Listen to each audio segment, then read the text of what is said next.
the first question reads, it seems like you were mainly responsible for selecting the personnel for your album there. Yeah. The production team and the musicians and whatnot. Well, I heard their tape, and it was in my boss's office, and I listened to the tape and wanted to meet him straight away. I met them, we got on real well, and then we demoed some of their songs and stuff, and it sounded so good that I asked them to produce my album, and the record company liked the demo so much they agreed. How did their tape originally get into your hands? Because they'd sent their songs around to some companies, and it happened to be in my boss's office, and no one had noticed them. And, hello? Yeah. Yeah, do you understand that? Yeah. It seems unusual, though, that, for like a debut album, the artist would have that much control over the selection of the people involved. Yeah, I know. I think that's why I'm with Ireland, you see. If there was any other label, I probably wouldn't have that choice at all. In fact, I'm really sure I wouldn't have that choice, because they're really more interested in the artist than anything else. And especially in London, anyway. And word has it that Starcake and Waterman wanted to produce you. Yeah, that's true. That's old news. Yeah, and I've never liked them anyway. It would be silly, it would be a stupid move for me to make. And I still stick by that. I would never go to them. I think they make a formularized sounding type of music, and it sounds really crap, really. Yeah. It's just not happening, do you know what I mean? It's like, that's what the UK charts is full of right now. It's purely Starcake and Waterman rubbish. Yeah. That's why I'm here, that's why I'm in New York. Is that right? You actually, you find it's easier to make music in New York? No, it's not easy to make music, it's just that they have better taste in music, their charts are better. And I have Kylie Minogue at #1 for weeks. Yeah, but there's some pretty horrible stuff that gets popular in the States too. That doesn't bother you. That doesn't bother you. No, because it's still not as bad. I don't think Kylie Minogue can't sing to save her life. And she's huge in London, but she's not huge here. That's what I like. There's an observation here that maybe you were given a little more discretion to choose your personnel because it was London, as opposed to had you gone to America, maybe you would have been constrained a little bit more. I didn't want to go to America though, because I'm born in London. I was born there. Do you know what I mean? So it's like that was my place to sign my deal. I wasn't even thinking about America. And maybe the mentality in London is different from the mentality here, but I don't know. I'm knowing myself, even if I was here, there's no way they would tell me what to do, do you know what I mean? At the end of the day, I'm going to be representing that product, you know what I'm saying? It's got to be to my liking. So it wouldn't matter to me where I was. If I was here or there, I still would have the same thing. You are now, what is it, 19? Yeah. You're not 19, but you've been in the business for quite a while. Christ, too long. That's enough. Yeah, retiring next year. I've been in the business since I was 13. So I guess your years of experience there kind of has made you set in your ways. You know exactly what you want. Oh, definitely, because I did sessions for 4 years before I went solo, and that totally gave me the whole scope of the whole thing. Those 4 years were really good, and I think all singers should have some previous experience in the session circuit, because it gives you more balance. You just know where you're going. You see all these other bands mess up all the time, and you just say to yourself, I'm not going to do this. It says here that you, at the age of 14, you were singing backup for Shock Attack. Yeah, that's right. I did some stuff with them in the studio. That was my first session, one of my first sessions. Yeah, well, the question here is that, why would such a young girl already want to work? I mean, most other girls that age are just kind of getting into the other pleasures of life and fun. Well, not me. I got into session work through my, it was my musicians. I had friends, a lot of friends in the church who were musicians. And they had left the church to go straight into session, so I just followed them. You know what I mean? It was a situation where they told me what they did regarding work, and they went out and did their sessions and stuff. And I said, I want to do that too, because I just want to get in the studio, you know? Because I always wanted to see a studio. And then all of a sudden, one of my bass players, who later on became my bass player, he got me a session, and everyone started talking about me from the sessions, do you know what I'm saying? When I did my Shack Attack session, Shack Attack told other people about me and things like that. So I started to get lots of work. Because you've got to remember, people didn't think I was 13. They thought I was like 16 because I look a lot older than my age. I mean, I'm 19 now, but I look like I'm about 24. You understand? Yeah, well, what's the gospel scene in London like anyway? It's something we rarely hear about. Yeah, because, I mean, it's not like America, do you know what I mean? You turn on telly and there's all this stuff with the gospel this, gospel that. In London, they don't know how to approach it, TV stations. They don't ever have any. They never really have any gospel shows, but there are tons of gospel, of churches in London, all around London, because the black population in London is very big, and there's a lot of Pentecostal churches. The only thing is they don't have the media coverage like the way they have it here. But it's huge in London, yeah. I mean, I grew up in church. I didn't see anything else. Do you know of anybody else who came from the church and who has achieved, your degree of success? Yeah, there's loads of people. Like who? Like Paul Johnson. It's mostly people in London. And a lot of them have left the church and gone straight. A lot of artists have done that. Left the church and gone straight into other things. It's just I've never heard of anybody else doing that in England. That is. That's right, because you never hear of it, because all the people who come out from London never do real music anyway, so they couldn't have that as a foundation. Do you understand what I'm saying? Oh, I see. Yeah. Okay. All the people that have previously come from London, who call themselves soul singers, have always done disco-type music, with disco music only lasts for like 2 minutes. Right. And most of those people have not come from a religious background. Right. That's all that's been represented from London. Yeah. You know, so people over here think that music in London is limited. Do you understand what I mean? Yeah. And it's not. Yeah. Because all the West Indian and Jamaican people came over from the islands. They came to London and they carried on their traditional churches, the same thing. They never got rid of it. They kept the same thing. Is there a Pentecostal tradition in Jamaica as well? Yeah, that's where it all comes from. Really? Pentecostal churches in Jamaica, it's bloody huge. Is that right? Yeah. I mean, I've been to Jamaica loads of times. My dad's Jamaican. My mother's Cuban. Was that right? But, yeah. Yeah, I mean, when it comes to London vocalists, I mean, about the most soulful you get is Boy George. So I think there's a definite problem there. It's the new generation now, you know. And I think we're the ones that are showing people over here that we have talent. I mean, my mum and dad couldn't dare try and do this when they were young. You know what I'm saying? In London, it was totally impossible. The blacks had just come over.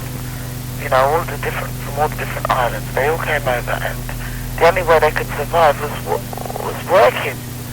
You know, real hard jobs. You know, working on the railways and things like that.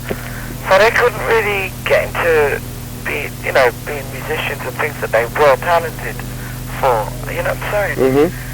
So now we have the chance now. That's why you're seeing an uprising now in London. There's all this good music coming out now. It's a new generation. Who else do you see as part of this new group? I mean, aside from yourself. I mean, with me, I mean, I'm the first to do it. I mean, to me, besides me, there was Sade, and Sade to me was good, but she she doesn't call herself a singer, do you know what I'm saying? Mm-hmm. Well, she's not a singer, but she's got her own style. But I'm saying, of females, I think I'm hailed as the first in London to be what I am, do you understand what I'm saying? And on the male level, there's a guy called Paul Johnson, who hasn't yet had success the way I've had success. But hopefully he should do, because he's really good. And then you have the Pasadenas, who are a group of guys from CBS. They're really good. But like 5 black guys. Yeah, they've got a hit. Yeah, they've got. Yeah, Tribute. Yeah, right. Tribute. See, they're all the same age as me. They're all 20 and 19 and stuff. And they've all come out at the same time. I mean, I know these people, and they're all, they're the same as me. They had talented parents, and their parents couldn't do anything in London except work, their day jobs, and that was it. They weren't allowed to express themselves. You know what I'm saying? It's different now. Yeah, They're all coming out now. Huh. Well, now that you're in the States there, I mean, you have a chance, obviously, to see and listen to a lot of artists with the same background as you. What do you think of these people? Oh, you mean over here? Yeah. I've met a lot of musicians while I've been here. They're great. And they're much more dedicated, I think, here in a lot of different ways. I mean, you have a lot of dedicated musicians in London too. But they just have... You just find more musicians here than you would in London, basically. And I suppose it's because it's a much bigger place. The question here about in your long and illustrious career, what has been the greatest hardship? Greatest hardship.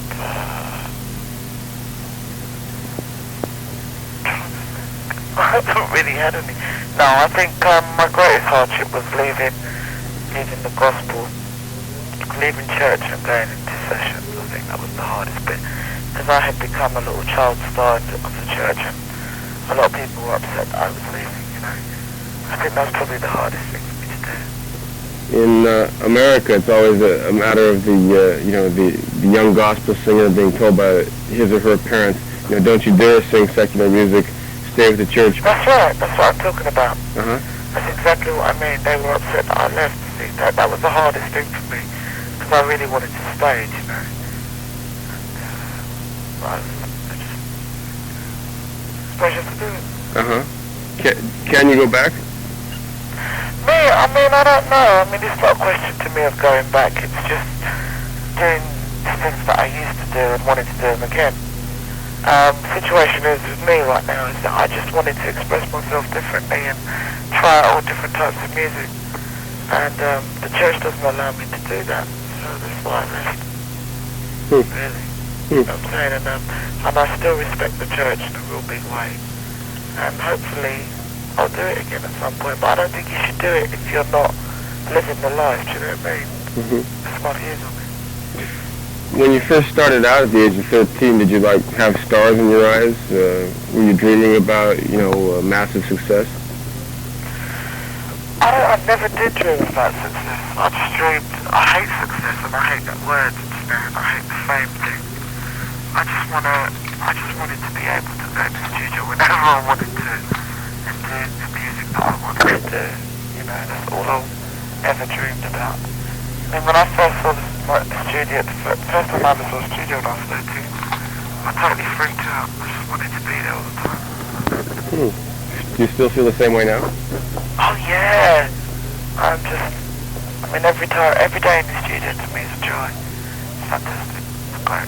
Because you're in another world, Yeah. I guess you didn't write any of the material in the album. You just. I wrote one song on the album, and that's called Don't Give Me Up. And I got my deal with my songs, but as I said, when I heard these guys' songs, I just said, my songs have to wait, you know what I mean? And I only took one of my songs and put them on the album, which is on the A-side, the last cut on the A-side. Don't Give Me Up. That's the one I wrote. But it wasn't like a matter of you wanting to just dedicate yourself more to the singing. Like sometimes people don't want to, get involved in others. Well, a song is a song, you know. When you hear a good song and you feel you can take that song and deliver it in the right way. If you think you can do that with a song, you should just do it. It doesn't matter who wrote it. You can take a song and just express it in a different way. Well, I guess that's another advantage of being in America, because there's just songwriters coming out of the wall. It's like. Yeah, but I don't know about that. I think that there's loads everywhere. These guys, for instance, that wrote the album, I think they're exceptionally great. And they were in London. As I said, a lot of people don't realise that there is so much talent there, but it's just not being shown. These guys are English, and the whole production was done, was done in London, and because I just wanted it that way. I didn't want to come over here. And how about for the next album? I'm still going back to London. Why is that? Because I just love recording this. I'm working here and I'm having a great time here, but what I really want to do is maintain my sound. The sound that I have, and I think it's very fresh. It's a breath of fresh air to people who hear American sounding type music all the time. They want to hear something different. So I'll go back home to record, definitely. There's another observation here among the questions. It says that rock, jazz, soul, there's a lot of crossover between black and white these days. White guys sounding black guys sounding white. Is this valid? Say that again?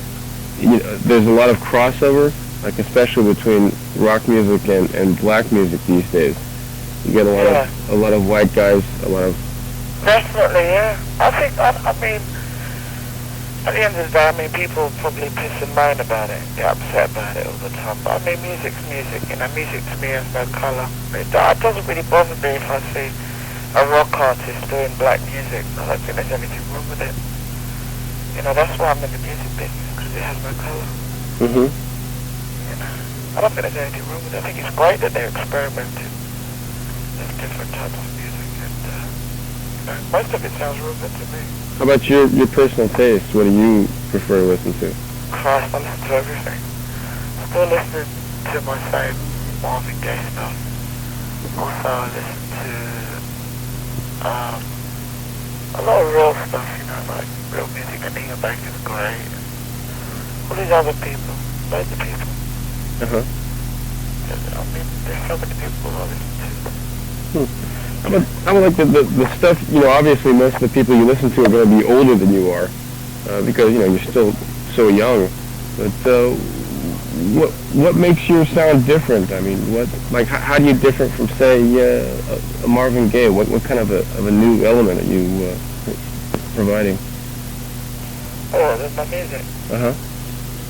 It started, it doesn't sound like what you were talking about before, which is Spike and Walkman crap. Doesn't sound like any of that stuff. All I've just really done is simplified the production. We didn't use as much electronic bullshit, which I hate, and we kept it as natural as possible. And I think that's what makes it sound so fresh. There's not so much electrical shit going on, do you know what I mean? It's very natural. There's all real instruments on there and stuff. And even down to down to something being sampled, I insisted on making sure that it was real sounds that were being sampled. Is that an approach you're going to stick to, or do you think you're going to become a little more? Definitely, yeah. There's nothing like hearing real music, with real people playing instruments. You know what I'm saying? I think it's a joy. For me, it's a joy anyway. I get on real well with musicians and I respect them very much. And, so I think that's got a lot to do with it, where, me liking to hear them all the time and stuff. I think that's probably why I'm that way. Do you think your record does justice to, say, your live performance, or do you really have to see Mica Paris live to appreciate her? I think when you see me live, it's another step forward. On the album, you get more than what you got from the album, you know what I'm saying? But it's not that it's better or whatever. It's like it's just I've taken it to a different level. Do you know what I'm saying? Mhm. From the album, but it still maintains the same thing. I mean, when you see me live, you hear the album, but it's just different. Do you know what I mean? Right. You have to see me. You have to see me. What is live performance to you now? Is it like more of a task? Or It's the same. It's the same as how it's always been for me. You know, like even in church and stuff. Just give your heart and soul when you're out there. When you sing, you don't think about how you're going to sing a line or whatever. You just go out there and do it. Think about the people you're performing to. And for some reason, that just brings you to another level. So it gets right away from how the album sounds. You know what I'm saying? When we think about gospel singers, we think about the performances being sort of a release, sort of like a cathartic release. Is it that way with you now still? Sorry? Is it like you get like a feeling of release from it, from live performance? Yeah, when I go live, that's completely fantastic. It's just brilliant. It's really good. I feel it's a real emotional experience. I mean, I can't really explain it. You just have to be there. For me, I never can explain how I feel when I'm singing. All I know is that we're different worlds. You know what I mean? Do you ever have a bad night? Do I have one? Yeah, do you ever have bad nights, like on stage? I've never had one yet. Is that right? Yeah, I've never had one yet. Well, that's extraordinary. Because everybody. When it gets really bad, I'm always in my dressing room. I've had one night where it was really bad. It was fantastic, and I went in my dressing room, and I just broke down for ages. And I think that's the worst I've ever got, I think. What was the problem? Usually I always just cry a bit, but that time I really just fell apart after the show. Because it was so emotionally uplifting. It was fantastic. Oh, it was so good that you were destroyed afterwards. Yeah, I was in my room, I was like, oh God. It's really weird. Every time I sing, it's an experience, Why do you react that way, then? It's my gift, I think. That's all I can put it down to, I think. I don't know what it is. I mean, even in rehearsal, because I'm rehearsing now with my band. And it's so funny, because they always say, Mish, do you ever undersing? Do you know what I mean? Do you ever sing less? Do you ever sing less, Mish? You know what I mean? I don't know. Do you know what I mean? It's not my fault. I don't know what it is. Don't they tell you We all have our gifts, you know? We all have our gifts. This is my gift, and I suppose that's why I can't explain. You don't believe in saving your pipes there, huh? I try to save them, but I can't sing less. I'm very loud. Whenever I sing, it's always loud, and it's always... Do you know what I mean? I can't help it. Maybe I'll change it, who knows? But I've been doing this for so bloody long, I don't think I'll ever change. Here's a rather odd question here, but have you ever had difficulties, I guess, in your career, or even in your private life, because you're black? Oh, because I'm black? None at all, because in London, I mean, I find the prejudice is worse here in America than in London. London, I haven't had any trouble at all. London, it's so hard to come across talent. When they see it, they just grab it straight away. So it's so rare to find real singers, and I was accepted straight away. My first single went straight in top 10. And I never had any trouble, and everyone knew what I looked like. Everyone knew what colour I was. What kind of a community were you brought up in? I was brought up in a mixed community. I mean, I went to school I went to had white kids, black kids, orange kids, pink kids, blue kids, a lot. All colors of the rainbow. All colours of the rainbow. I grew up in a real good neighbourhood. In an area called East End. Right. Do you feel compelled at all, though, to like incorporate any sort of a social message in the music? No, I mean, or you mean political? Political or else, yeah. I mean, the current. Yeah, I'm sort of I'm very private like that. I don't really tell people how I feel when it comes to things like that, because everything I say is always misquoted anyway. I figure they'll probably get it mixed up or something and say that just twist up what I have to say, and I'm just too scared of that. You're right. I keep my good use. So it's like, I'd like people to think that the message in my songs was about life and love, not about, life. Yeah. But it's like, you say you like Marvin Gaye, and of course, he wasn't outwardly very political, but, with a song like... But he wasn't his music. Yeah, a song like Inner City Blues is still, one of the most scathing messages ever delivered. Definitely. Yeah. I mean, he was bad. That's what I liked about him too, because he never really said anything to anyone, but he just knew in his songs. Yeah. Would you ever like to... I hate that. I'm not really into those singers who always go out there. I mean, it's good, I suppose, it's good cause, but I'm not really into people sort of like standing up all the time saying such and such and such. I'm not that type of person. What do you think is lacking in the English music scene now? What's wrong? I just think that there's not enough good music on the chart. As I said before, it's not rap. They want to get rid of that. Going on for far too long. And what's the bad thing about that is in London,